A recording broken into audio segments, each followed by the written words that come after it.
Everyone. Good Are we afternoon. live? Good Or good afternoon. morning still. Hello. Good morning, yeah. Good Good morning, morning. everybody.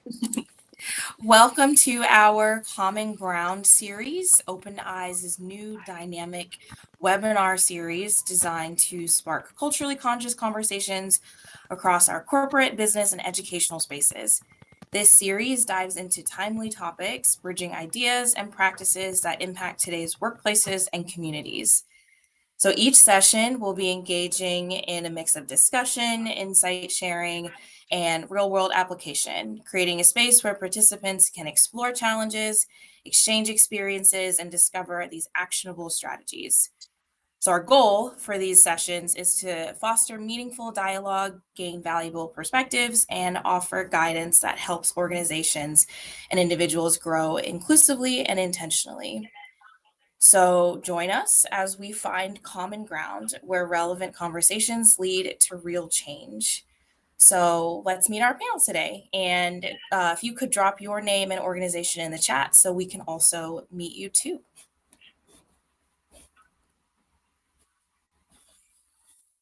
All right, everybody. I'm Brandon Wiley. I am the Chief Executive Officer of Opened Eyes. It's great to be here. I'm excited to get this thing going. I'll go next. Hi, everyone. I'm Shannon, and I'm the Director of Programming here at OpenedEyes, and I'm excited to have this conversation with you all today.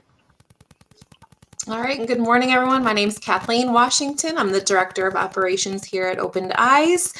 Favorite color is pink, and I've got a hot cup of coffee ready to go to chat with all of you. So happy Friday.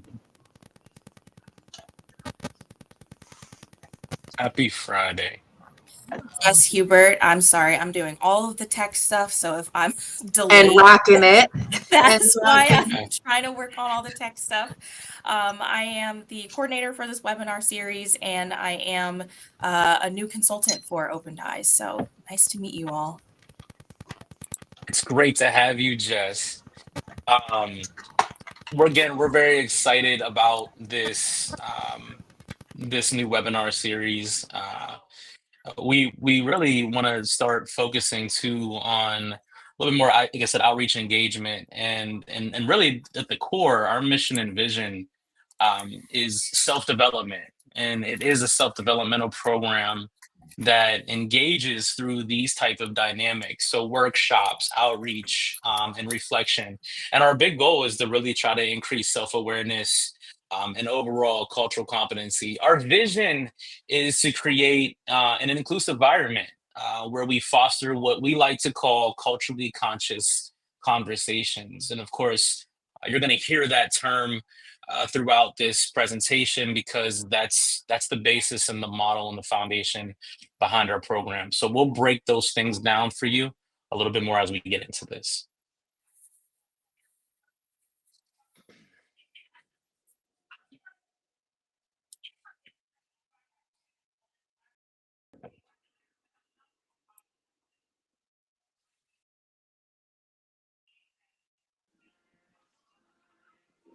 All right. So yeah, welcome to this webinar partay. What's nice about this is you'll kind of get an idea of what OpenedEyes is like, what our personalities are like, and our message delivery style. You'll really see what we're about because there might be a perception of what we are, but this is an opportunity to really find out who we are and what we're about. One thing that OpenedEyes is founded on is the concept of mindfulness. It is weaved in almost all of our programming in some way, shape, or form. And mindfulness can look different to everybody, but in general, it is that notion of being self aware. It can be displayed in many different ways. Sometimes it is shown in breathing methods. We'll have people, practice breathing techniques, inhale and we'll hold it for a certain amount of time and then exhale. And the purpose of that is just to create a calming physical experience and get you comfortable for the engagement that we have set up for the day.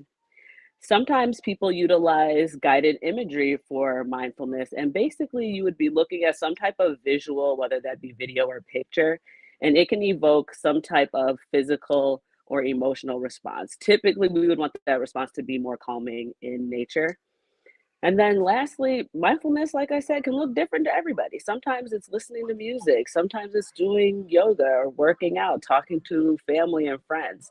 What I would love for you to do is think about what helps you be more mindful, or how can you be more mindful? Or are you mindful at all? Because it is something that is practiced, and the more you practice it, the more it just kind of becomes part of who you are. So if you hear us using that word mindfulness throughout this presentation, this is why it's our foundation, and we love to teach it and we practice it as well. And we'll actually do a little mindfulness activity here soon.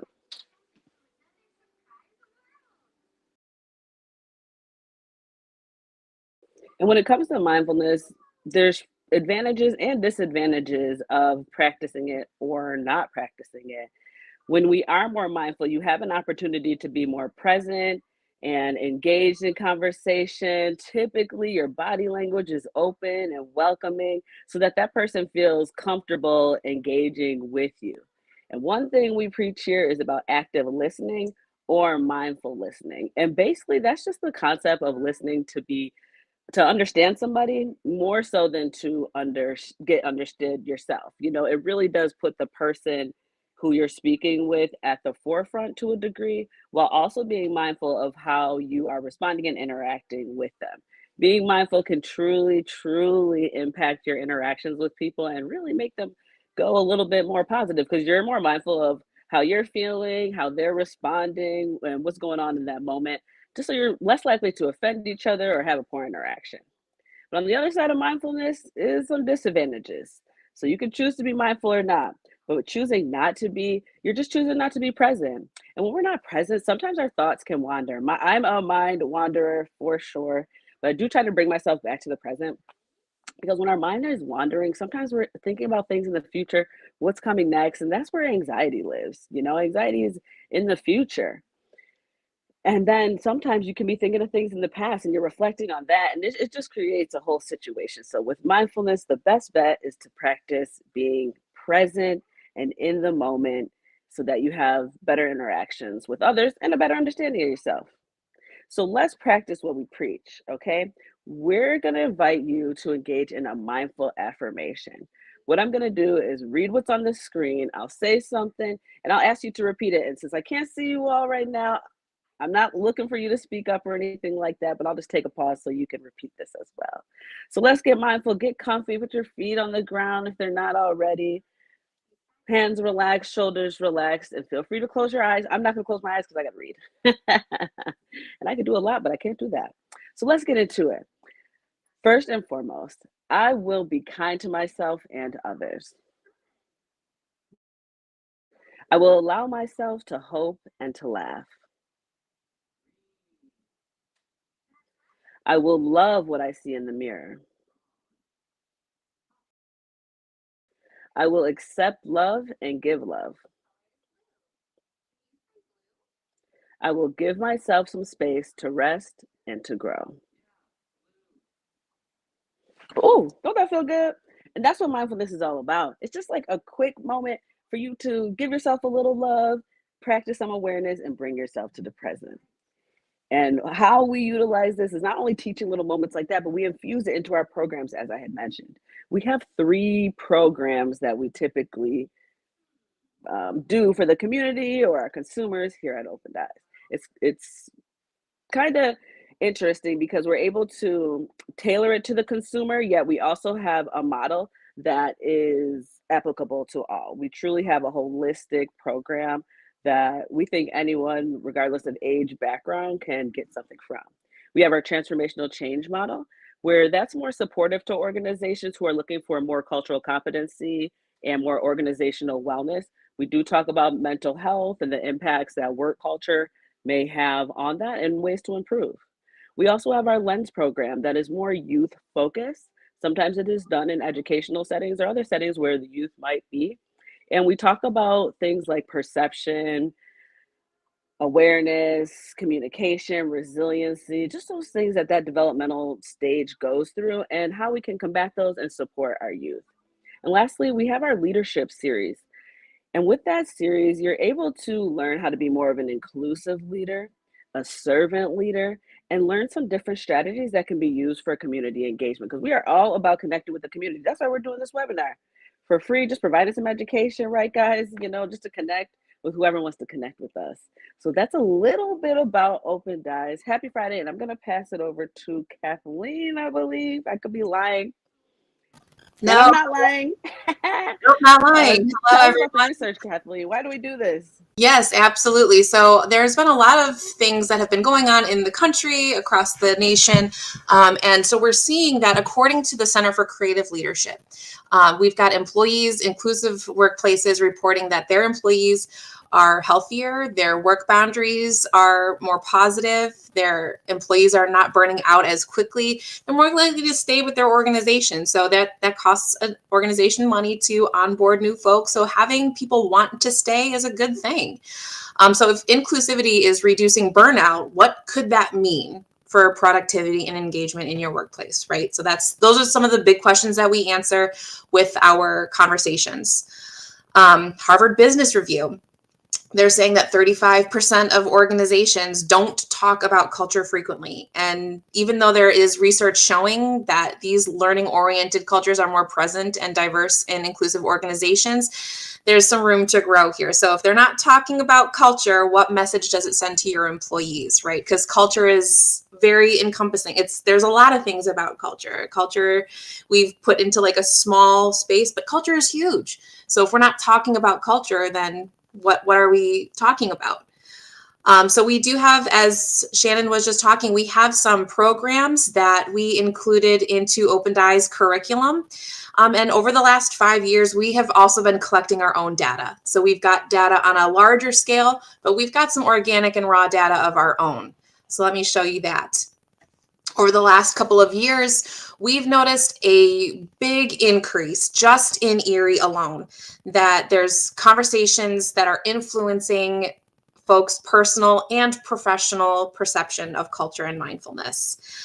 We've got folks that feel that they can bring their whole selves to work, and isn't that a beautiful thing, right? If your employees are engaged and happy to be there, that's a wonderful thing, and it says a lot about your organization. We also saw that after they've had a conversation with us, they would recommend us to a friend and they want us to keep coming back. A couple of things for us to look for, right? So it looks like 68, 69, 63%. Those are still high, but like that's a third that can grow from here. And so that's a significant thing. So we wanted to highlight this, that it's not a pain point, but it's a space for us to grow, that culture isn't as valued at their organization as it could be. That there's a difficult time in being able to talk about uncomfortable topics within your organization, that maybe an organization isn't always fair to their employees. And if they could apply these things to their personal life and their professional life, would that boost these things up? So many of these companies, they want to improve inclusion and culture, but they don't always connect it to the business outcomes of your organization, those larger ROIs, those return on investments, those outcomes that you're looking for to increase productivity, to increase employee engagement, to increase your reputation in the community, right? So OpenedEyes, we're helping leaders understand that inclusivity isn't just a moral obligation. It's directly impacting retention, engagement, and performance of your employees. And so we found that the organizations that are working with OpenedEyes, they're learning how to cultivate a culture where their employees can thrive, you can reduce that turnover, and you can improve overall organizational health, which organizations don't want those things, right? So that's just what we've been gathering on a very grassroots local level here. And with all of this data, we have a response to give to the community. So I'm going to pass this and we're going to bring in the rest of our team here. So our response to this data, we created a concept called culturally conscious conversations. So Shan, Brandon, we're going to tag team in this. Let's talk about what a culturally conscious conversation is. Yeah, no, for sure. Well, for the sake of the mouthful that I know that it is, we'll say C3 for for our folks out there. C3 again is really a model that we base everything off of. OpenedEyes itself has really turned into and evolved into a consultant-based type of organization where we do deliverables in workshop development, leadership, mental health and wellness, inclusivity, inclusive leadership, so on and so forth. And so when we were thinking about this concept and what we are and who we are to the people that we're trying to serve, these are some of the things that we came up with based off of that data. And I'll read a couple of them and I'll shoot it back to Shannon for the self-development mindfulness parts. So the role of culturally conscious conversations is to exploring their impact on creating inclusive and equitable environments. And what does that mean? I use a concept called true inclusivity. There's all this talk about bringing people together and sunshine, rainbows, and singing kumbaya. We know it's a lot, grittier than that. We know the conversation gets a little bit heavier than that. It's not just diversity, equity, inclusion. It's how we are personally and professionally, how we're taking care of ourselves, how we're taking care of our work environments, how the organization that we're a part of impacts internally, how it impacts the community externally. These are the conversations that we're having, strengthening organizations, strengthening communities, strengthening ourselves. And we do this through navigating challenging discussions. So developing practical strategies for leading and managing complex conversations with confidence. That's one of the biggest things that I think we have an issue with as a people is healthy communication patterns. We look at conflict resolution. We looked at how to be better active listeners, how to communicate more actively, how to be attentive to people's needs and wants. That's what this is about. That's what we're trying to develop here. We can't talk about some of the nitty of the heavier stuff unless we're trying to lay a foundation of, hey, how do we just develop better, healthy communication patterns? So, Shan, I'll shoot it to your way. Well, Brandon, I was going to totally agree with you on that. Sometimes it seems like people want to have conversations, but we just don't know how to do it or like how to get it started. And then you can choose many ways. It's like you can have that conversation anyways and risk it going well or not. Or you just don't have the conversation and then there's like stagnation in that interaction or that relationship or something like that, And I do think we kind of take an approach of trying to help people not only learn communication skills, but getting that awareness of yourself so you're comfortable and confident to have those conversations, So I feel like when we're talking about mindfulness, it's not just about those calming practices. It's about being confident in yourself to have these culturally conscious conversations, Totally. So that's a little bit about how mindfulness kind of looks for us. That's a little bit about our approach to that. And we also connect things that we talk about to mental health, to wellness, to your physical health. We talk about stress because that is a common experience for all of us. But not only that we experience it, but what does that feel like? What does stress feel like? Do you ever experience, some of that good stress, that happiness, that excitement, or is it always that stress that kind of brings you down? And what's your tolerance for that? How much can you handle? How much can you not? When do you need support? Those are the type of conversations that we have with our consumers, and we create a safe space within a short amount of time to have these conversations. And it's just so special how we can bring people together who know each other, might be coworkers, or students. They know each other, they don't know each other.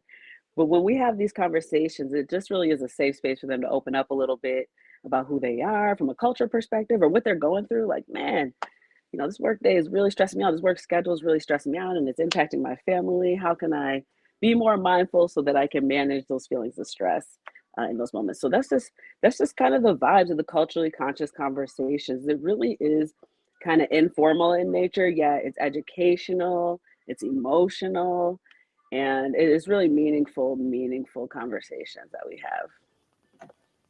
Definitely. And not only is it just a personal thing, there's a lot of self-reflection. And what I love about the culturally conscious conversations is that it's a two-part thing, so we have 101, understanding yourself. So breaking down what makes you tick as a person. How do you fit into the grand scheme of things, but on a very individual and, like you said, Shannon, a very spiritual, emotional level, there are things ingrained in us since we were born. So understanding who we are and what these things are that make us who we are, right?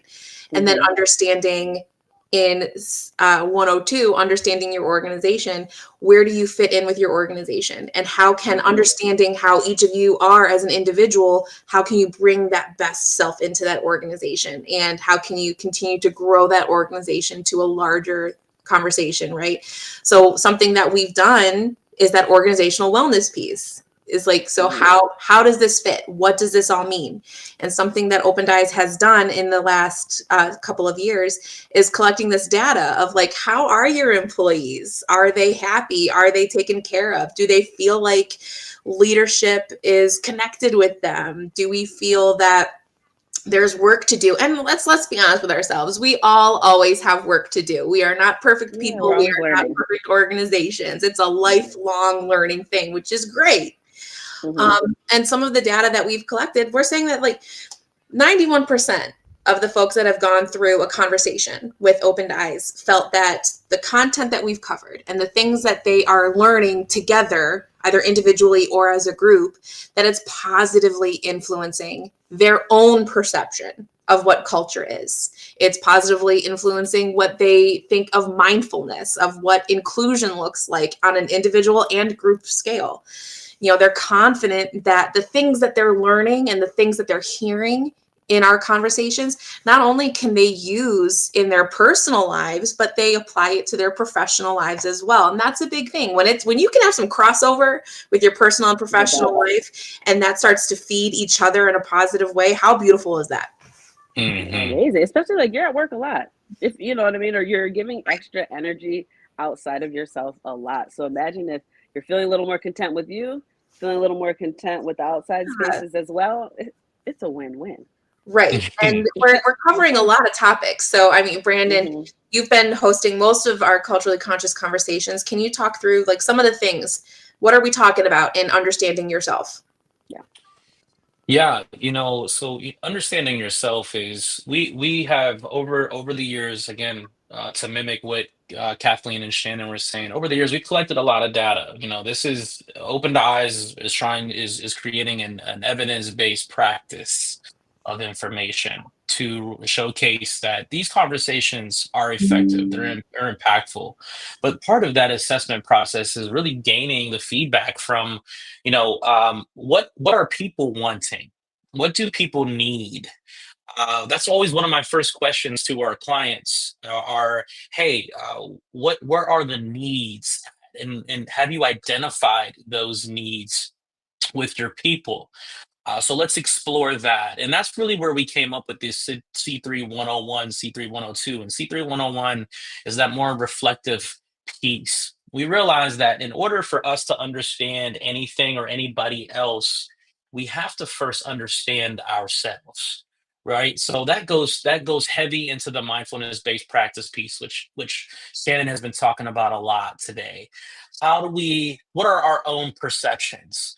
How do we recognize our behaviors? How do we know our triggers? How do we function? How did we grow up? Who raised us? Who are the people that we are today? This is the reflective piece, and it can be emotionally charging.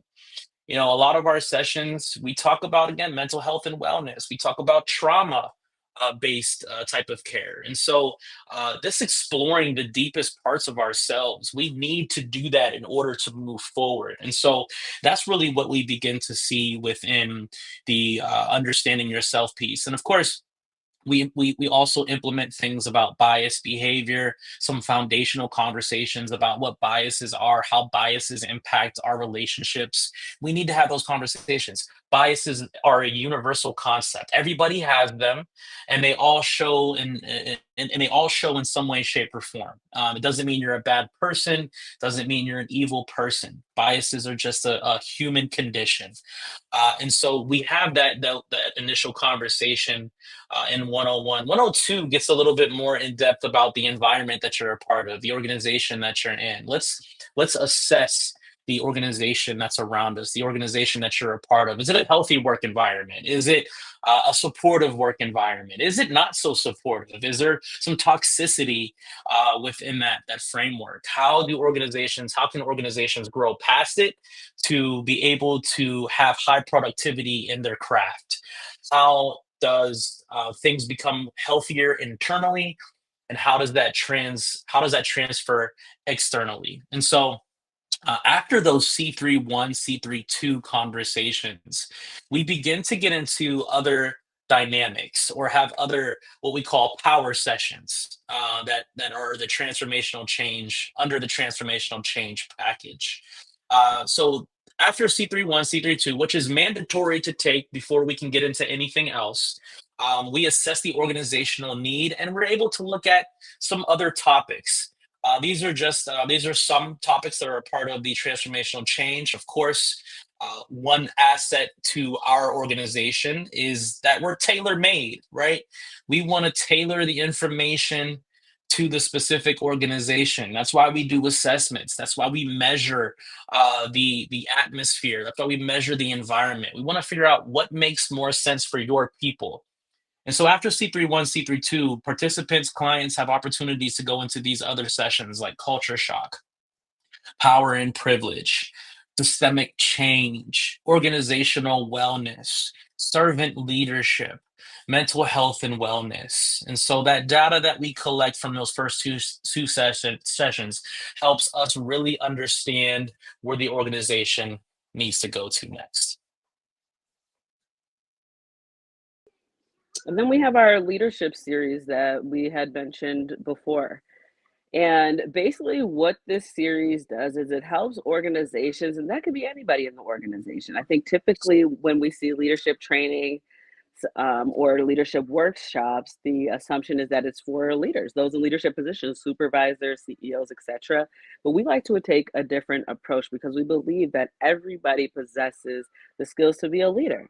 They might need to be enhanced a little bit, tweaked, you know what I mean? But everybody can be a leader if you want to. And so that's what we show. We show how to lead people in a way that is productive, that is receptive, and not only helps that leader just, get kudos for being a good boss or something like that, but we teach you how you can grow your team and grow your organization to reach the goals that you want to achieve, be aligned with your mission and values and truly create this culturally competent organization that I think many agencies or consumers desire to have, And as an employee, I think that's the type of environment that you want to be in, that you want to be led by, somewhere that you feel comfortable physically and emotionally. Can I tell my leadership or coworkers that I'm feeling anxious today and so it might impact my job? Or is it not a safe space to do that? Things like that. And also we want to teach people how to encourage their coworkers to be their best selves. So what we talk about in the leadership series is just ways that you could take action to impact your community, impact your organization, impact your employees, or ways that you can grow to become a leader at the organization or whatever entities that you are a part of. It is really, really valuable to the consumers. And, the basis for doing it was the data that was found. Basically, people wanted to feel more valued and they wanted to have a space where they can talk about their best days or their worst days. Considering you're at work every single day, just about, you want it to be a place that you want to be at and you feel comfortable at. So that's what's nice about the leadership series is that, you can just learn how to create that inclusive space, have some strategic planning, and really have those action steps to move things forward. And then finally, we have our youth program called the Lens program. So this is something that we've taken to schools all over the district and really all over the state of Pennsylvania. And what has been specifically for the youth population, we're finding that teachers are learning more in the Lens program about their students. So we're making even more connections here. So the Lens program, we're talking about perception and active communication and resiliency. So we're asking our youth population to think about, who are you? And, we do an exercise with them of, just by looking at me, what would you know and what would you not know? And some of the things that we're finding are these youth, as adults, and I'm speaking as not just as a mom, but as someone who has worked in youth programs, these young people have so much to share with us, and if we are just willing to put our age aside and our, I'm older than you, I know more than you, if we're willing to put that aside, they have so much to teach us. And it's really been, no pun intended, but eye-opening for me as to what these young people are dealing with, what they're noticing in their environments, both at home, at school, and just in public itself. But we're also dealing with the aftermath of a pandemic. What are they doing and seeing and noticing post-COVID? So we're asking them to do a little bit of a deep dive on who they are and where they see themselves in the structure of their families, in the structure of their school environments, and how they see themselves among their peers.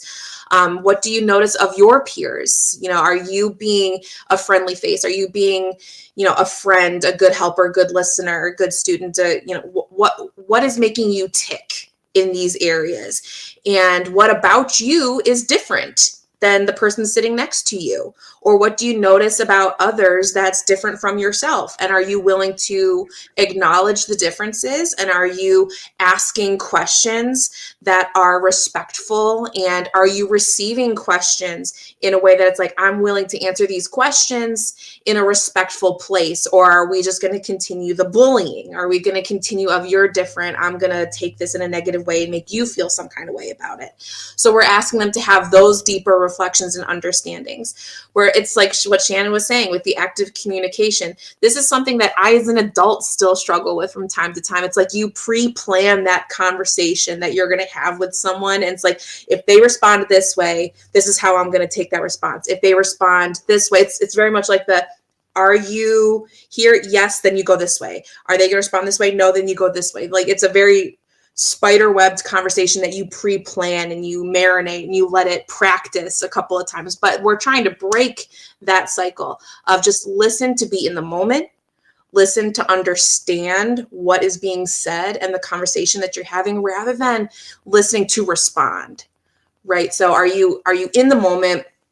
Are you here with the other person having a conversation? Or are you going to deliver that pre-planned conversation slash, altercation, right? So are you going with what you've planned, or are you going with where you are in the moment and meeting folks there?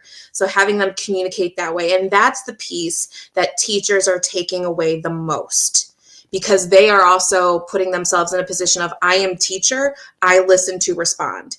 And there's very much like that level of not meeting their students where they are, because it's like, no, I am the teacher, I'm the head of this classroom, and this is how it's going to go, rather than meeting their student where they are, understanding what's going on with their students on a personal level. Maybe things aren't great at home, maybe they're struggling with their social circles, but so being in that moment and meeting them where they are. So that active communication has become the biggest part of our Lens program. But then also the resiliency part. It's one of those, I get knocked down, but I get up again. So how can we continue these conversations? How are we able to adapt our behaviors? How are we able to adapt how we respond to things? So overcoming those challenges, talking about those challenges, but then sharing with each other what has worked for me and what hasn't. So some of the things that we were hearing in Lens of like, oh, I lost my baseball game, but I talked with my coach and he's helping me with more of my batting, right? Or I didn't do this performance as well, so my teacher helped me understand how to memorize my lines more for the next show. So they're learning and they're talking and they're sharing with each other what has helped them grow, what hasn't necessarily helped, and how can we help each other in that growth, because this is not something that stops once you graduate high school or college. Like, this continues. And Brandon, Shannon, and I have the same conversations with each other. What has worked for us and how can we help you?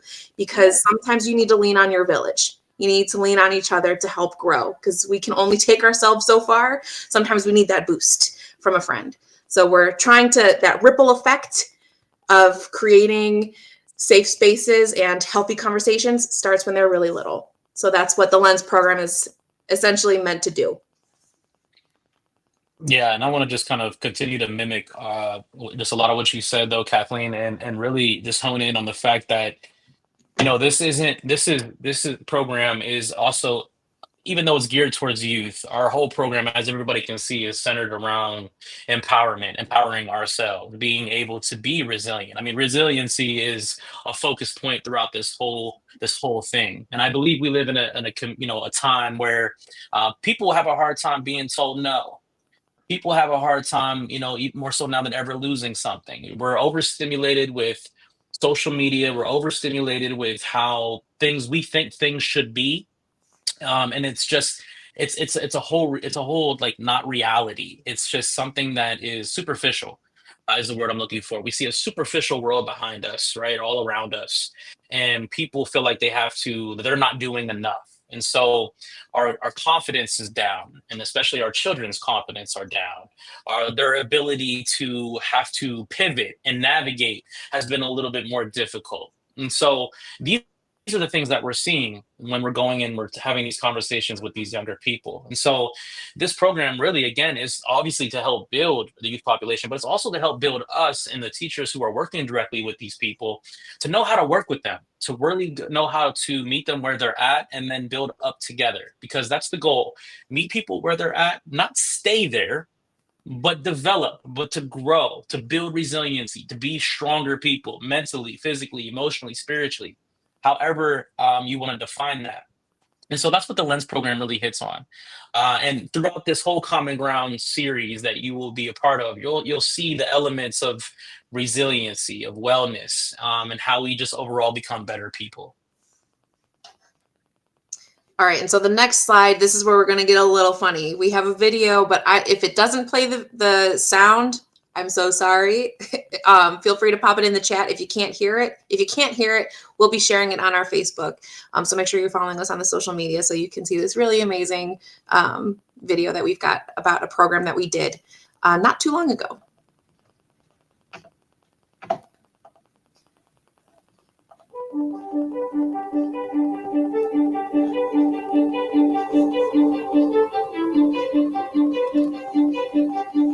This is the thing, right?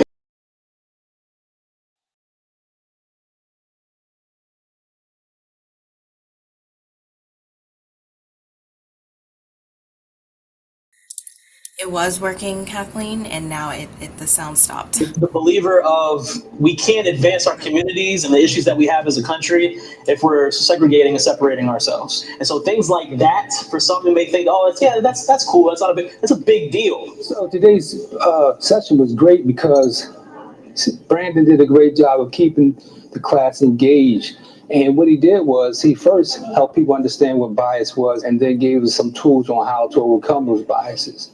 I felt like I was really able to get in touch with some of my own biases and my own feelings of inadequacy. Overall, I think it just went amazing. Sometimes I think it's the art of listening and also the fact of being comfortable with the uncomfortable and asking those questions, but also hearing the different perspectives from those who are just like me and those who are different based on race, religion, age, and so forth. Today I learned a lot. DEI is a scary word. Oh no, it's that training again. Today was not that. It was inspirational. It really helped us look inside our own biases, our own minds. I'm not going to fault you for not knowing, but when you become aware and you start to know or become aware of that particular thing, now I'm going to hold you to a different standard. Today, we're learning about different things. You might be learning something new about yourself that you didn't know before. You might be learning something new about, your organization or thinking about an experience that you had.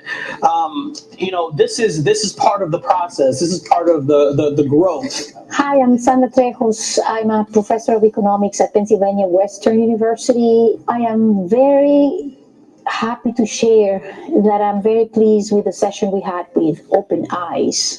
And I also appreciate how he pushed us to have small groups to converse about the issues, a chance to talk about the issues that we had not had a chance to converse about with my peers. It wasn't scheduled, and we just started talking about this, but it seemed like it made people want to be proactive. If Brandon didn't take charge of that and take hold of that as a situation, I'm not sure we wouldn't have gotten that far. In my words, and always in my leadership, if we don't know about ourselves and go internalize how we tick as a human being, then it's hard to lead others until you understand yourself as a leader. The fact that he was able to share some of his personal experiences and just adapt to the group, awesome. I recommend him highly.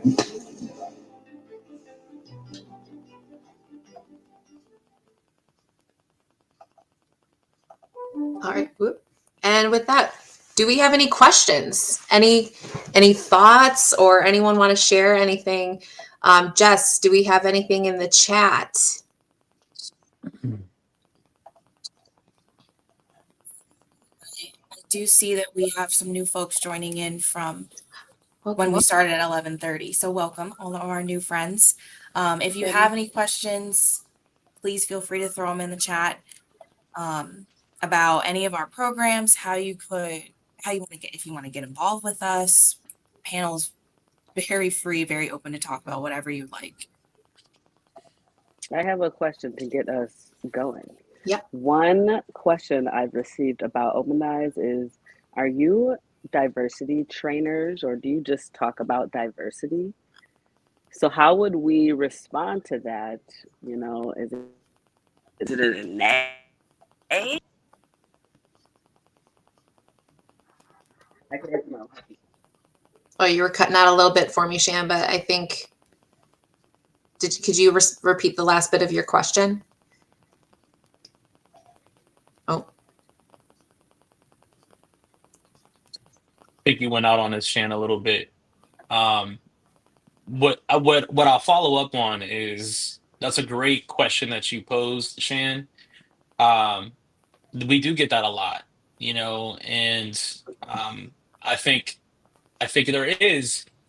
there's elements of it, but we're a wellness program.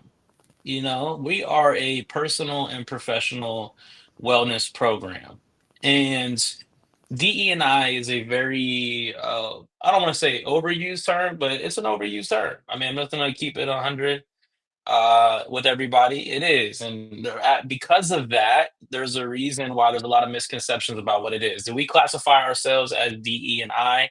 No, we are a personal and professional wellness program, and we're consultants, and we try to help build healthier communities in general. And that starts with the people, right? So we have to start with the people first, who make up that organization, who make up that part, that part of their community, and we have to build it. We have to, again, like I was saying before, meet people where they're at, and then rise up together. And that's the essence of what this is. And in retrospect, that's what DE&I is. Yeah, there's all these scary things that are being pushed about what DE&I is about. And yes, I'll sit here and be 100% honest with you. There are those bad DE&I sessions and trainers and whatever you want to call them, who come in and spread just misinformation, or they are very divisive, or they come in and try to say that they're trying to promote inclusivity when really they're really being exclusive. I always say this in all my sessions. I can't tell you how many times someone's came up to me and said, we had a disaster of a workshop, a disaster of a conversation, and left a lot of bad taste in people's mouths, and we need something else to help reel it back in. But the few bad apples, should, let's not let that taint the image or the idea of the content of what this stuff is really about. So I just wanted to throw that out there.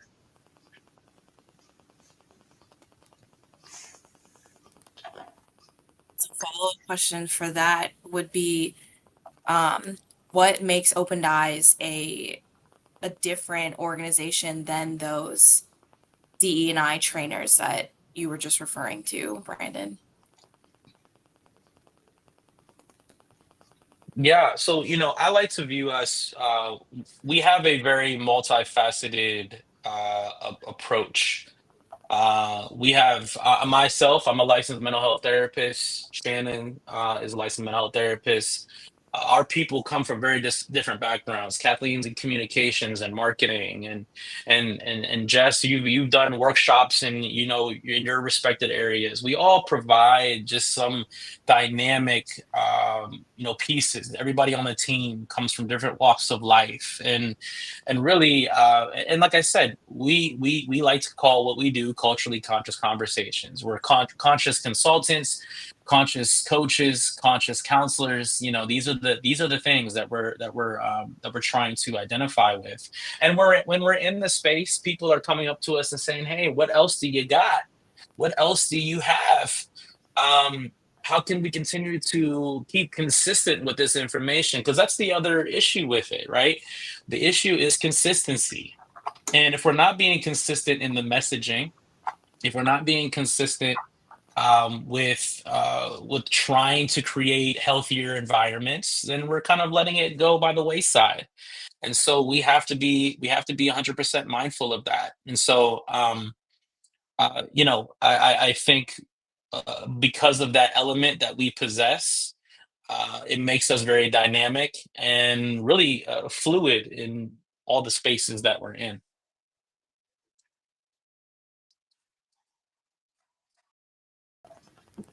So a question that I saw come through earlier before are if someone were to bring OE to their organization, what are the top 3 convos that we have?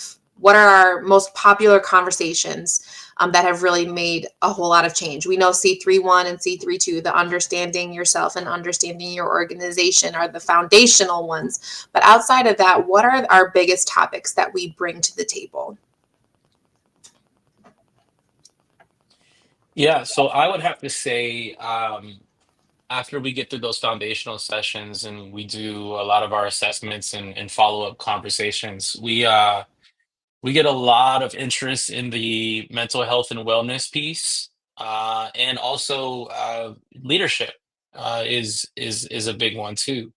How do we become better leaders? How do we find our leadership style? How do we navigate with our other leaders in our organization? That's always a big one too. The disconnect organizationally is always a big topic of conversation. How do we break down those barriers? How do we build more bridges? Are definitely some essential pieces. I mean, I want to throw this back out to the chat. Think about your own space for a moment. What are some concerns that you have in your organization, or what are some issues that you may have in your community that you feel are barriers for you and your organization, or just in general? What are barriers, or what are barriers that you've experienced from past organizations that you have? So I'd like to hear back from the people on the call about some of those things. So you can put it in the chat if you'd like. Yeah. And while we're waiting for folks to answer your question, Brandon, a follow-up with that is, from an operational standpoint, what's been really interesting is when we have those foundational discussions, we do throw out a workplace culture assessment, and that goes to all of our organizations that we work with, large and small. And so we ask very targeted questions about employee resiliency and organizational wellness and how your culture is from the employee point of view. It is interesting is that we have conversations with the leadership or the CEOs, and it's like, oh no, things are, great. Like, this is, I think, where we are strong, but it's hearing from everyone else and then bringing both of those sides to the table. So it's, once those foundational conversations are had, we're able to do a little bit of a deep dive into the employee side of things. It's like, okay, based on these questions that we asked, we think that these conversations would benefit your organization the most. This is what your team is hungry for. Feed them what they want. If they want more conversations about cross-cultural competency, if they want more about mindfulness, meditation practices, whatever that is. It's like, this is what they want, and we're here for you. And what's great is OpenedEyes, we are absolutely not one of those one and done, check a box, see you next time you want to have another conversation 5 years from now for accreditation. It's no, we're here with you for 6 months after that conversation. So you've got questions. If something comes up internally that you're like, what do we do? How do we handle this? We're right there with you every step of the way. And so that's been a big game changer for our clients, is that no, like, we don't just leave you, like, we're here with you. And it's the follow-up conversations have been real. Mm-hmm. Absolutely. So, Kyra said that some of the barriers are misinformation and lack of knowledge of what their organization does. Heather said a barrier is trying to educate others about different cultures. If they've not worked together before, there's some apprehension. Kyra also follows up that once information is given to people, that should spark change in a mindset, but then they continue to remain stagnant. Mm-hmm. Yes. Yeah. Great points on all those. And that stagnation is real, and I think we see that across the board. We always try, people talk a lot, and I in complete self-disclosure, I was one of those people. You kind of look around and you see all the wrong that's going on, and you're quick to criticize other people for not doing it, but then you have to look into yourself and you have to be reflective for a moment, and you're like, wait a minute, am I part of the problem, or am I part of the solution? And what am I doing to contribute to the needs of my community, or what am I doing to contribute to the needs of my organization, to create a better work environment? And how can we get the information out there to the best of our abilities? And again, misinformation is tough because anybody can share anything these days, and people believe it 100%. Oh, that's what this is, then we're gonna roll with that because somebody said it. And half the time people don't even know where the hell it came from. So but those that's the scary thing about that's the scary part of media and social media, is how quickly misinformation can be spread. And if we're not being cognizant of that, what it can do to us and what it can do to our minds and program our minds to think of a certain way. Biases are probably created at a higher rate now, more so now than ever, because of social media. And I'm not trying to bash it. I'm just saying that that's the real, and we have to, of course, adjust because we live in a very social media driven age. So how do we adjust that mindset, and how do we again meet people where they're at? That's by going to them. We can't assume that everybody has or everybody knows what this information is. We have to be a little bit more proactive to get these things across. I think to just add on to that, something that Kathleen had mentioned, like Opened Eyes is not one of those organizations where you just check a box. Um, Brandon does not. Brandon and the team don't allow that. There's some challenges. They will challenge the organization into kind of going what Kyra said. They won't allow you to remain stagnant. Really, they will challenge your organization to create that lasting change. There's C3-1 and C3-2, but there's also those follow-up programs to make sure that there isn't that stagnation after those first initial contact points. There's follow-ups and there's assessments and there's all kinds of things that OpenedEyes provides.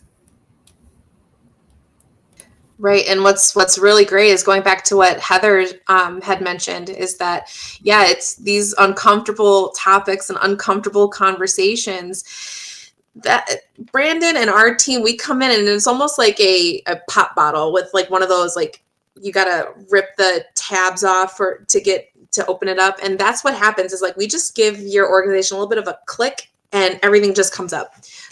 So a lot of conversations are had. What's been really great is to have folks that come in with a predetermined notion of what these conversations are going to be. And then it's not we're coming in here and pointing fingers at folks and have them feel guilty about who they are. No, we're coming in and it's like, we're all coming from, like Brandon said, we're all from different walks of life. We all have different things that we've learned, and why not share that with other folks? We want everyone to be their best selves. We want everyone to be, celebrated for who they are and not, picked on because of what makes us different. So that's, and that has been one of the biggest takeaways from our conversations. That has meant a lot. So yeah, we have these, you haven't worked with someone from a different religion or, you know, a different walk of life or, you know, a different lifestyle, you know, we're all very different. Not one of us is the same in every single way. So to be able to come to the table with our different walks of life and our different things that we've learned and things that have tried to break us or things that have really made us who we are, to be able to come to the table and celebrate that. And if we come into this, I know we're open eyes, but if you come in with an open heart, open mind, it's incredible the things that you'll learn about each other that you probably would not have anticipated beforehand. And I know we're at 55 minutes. These questions are really awesome, but we do want to take a moment to do a little plug here that we've got some more webinars coming up. I just want to give a quick shout out to Jess. This was her mind at work.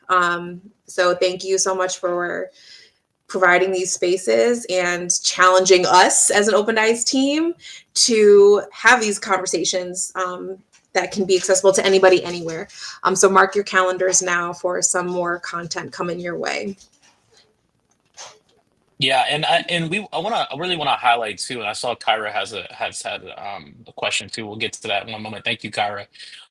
This whole series is going to be designed. You know, this was an introductory session where we just wanted to talk about OpenEyes, really focus on our programming. But the rest of this series is going to be very current and with the times in regards to what's happening. And we're going to link that to special topics like change in leadership or how to protect your mental health while being in conflict, courageous conversations in and out of the classroom. So we'll have conversations that are geared specifically for, again, various different environments and different walks of life. And so we want to encourage you to keep coming back, because of course we want to get more specific in our discussions, get more feedback from the people, because that's just really what this is about. This is what helps drives programming, is when we're able to get a measure for what everybody else is going through, and documenting your thoughts. And so Kyra had really said, let me just pivot for one moment. Given the work that you all do, how do you manage stressors? Great, great, great question. I'll throw it back to the group. What are you all? How do you manage your stressors? I picked up a sourdough journey. I did, and honestly, like, it was something very therapeutic. That it has helped me practice patience and consistency. And I'm very much one of those folks that I need to see results to believe it.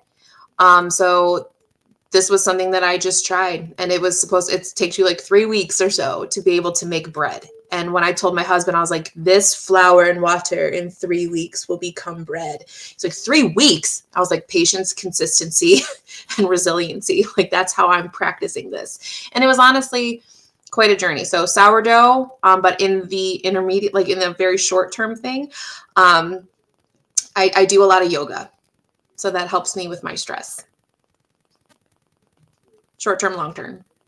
I have been doing more reading. And I also, since there's a couple other jobs that I do, I really set time boundaries for myself of when I will be checking my email and when I will be reading or sleeping or just not looking at a screen. So that has been helpful in helping clear my mind from some of the stress that this work really does challenge you with. And Shannon's volume went out, so I'll just read what Shannon does, and you can look at her beautiful face for a second. Shannon, in her free time, likes to watch reality TV. She also enjoys coloring, and she walks to manage stress. Mm-hmm. We're going to have to send you an adult coloring book. Those are great. Great. No, that's wonderful. And I know we're at time. We want to be mindful of everybody's time. And we thank you all. From the panelists, is there anything else that you all wanted to throw out there for the group? You saw our contact slide, but make sure you follow us so you can see when we have advertisements for our next webinars. and yeah, keep engaging with us. And last minute, so we've got one last thing. So Jess, can you pick the random winner for our Opened Eyes hoodie? Yes. As a thank you for joining our very first webinar, Brandon will be sending you an Opened Eyes hoodie. So make sure whoever wins, send Brandon or any one of us an email with your preferred hoodie size, and we'll make sure to get that to you ASAP. Who's the lucky winner?